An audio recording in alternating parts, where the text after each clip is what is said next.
like the brain over here. I guess with Jimmy,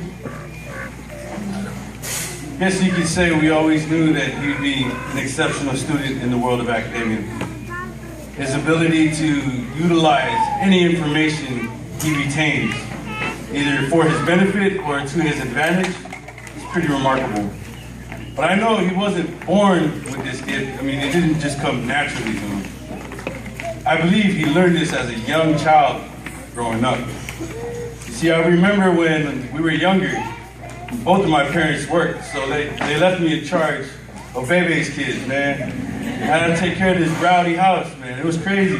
I had to get counseling when I got older, you know? But anyways, in this rowdy house with mom and dad's away, things got pretty hectic.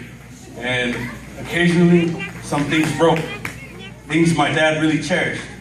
And if they broke, it means this broke. So that's all bad.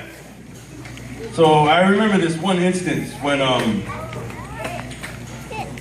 we were horsing around, me and my brother Spunks, and we had this one wooden table in our living room that had 2 glass panels. And I pushed Spunks, and he fell through one of the panels. And I thought, oh no, man, we're gonna get Sasa when we get home, man, when Pops get home. So I tried my best to conjure up the greatest of excuses to make sure I don't get Sasa. And I thought, oh man, you know what, let me just try to cover it up. So I grabbed some Saimini boxes, cardboard, whatever I could find that was cardboard to try to lay it out flat. It didn't work. And I was like, you know what, man, I'm gonna just tell him it was one of the little kids. And I thought, nah, that ain't gonna fly, he's still gonna Sasa me. So you know what? I came up with this brilliant idea. I grabbed one of my mom's finest ears from the closet and I covered it. And I laid it out flat and flush to make it look like that glass was still right there. See, my dad, when he gets home from work, what he likes to do is he asks one of my brothers and sisters to take off his shoes while he sits on the couch. After you take off his shoes, he gets another one of the kids that says, hey, go and give me a drink. In those days, it was actually called a 40. You know, that's what he was drinking on. So, when this had happened, in that moment, I was like, all right, if this plan should fail, I got a great excuse for it. I got the greatest excuse ever. And I'm holding it in my heart, you know? Well, Pops comes to sit down, does his ritual, everyday ritual, and then he leans back on the couch, takes a drink, puts his bottle right there on the sheet with no glass. The thing falls through. A lot of mess. And my Pops don't like mess. So he looks around, he's like, oh, okay. I look at my brother and sister, they're like, hmm. And here I am with like the straightest face as possible, like, what? How that happen, man? Pops, I don't know, you know?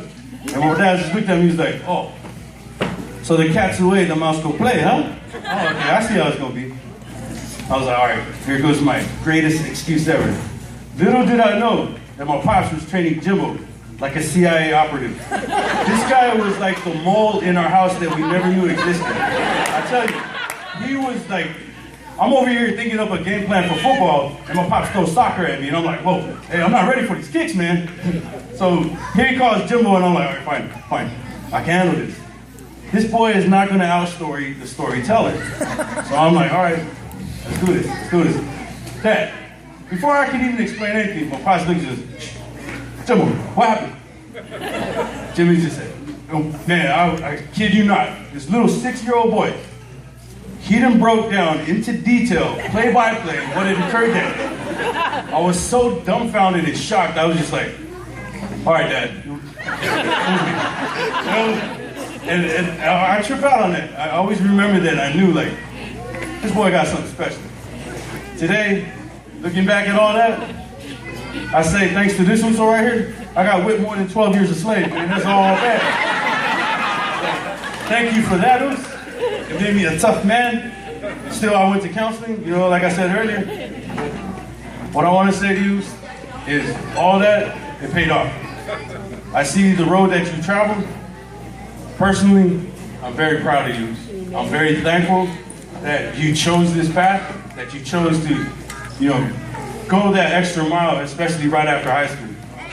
I'm very thankful that I got to witness this myself, So what I want to say to you is, brother to brother, man to man, student to student, I look up to you. You motivate me, you inspire me. And I know that you set the bar for our family at a very, very high level. But because you've done it, I'm pretty sure we all can too. Thanks a lot.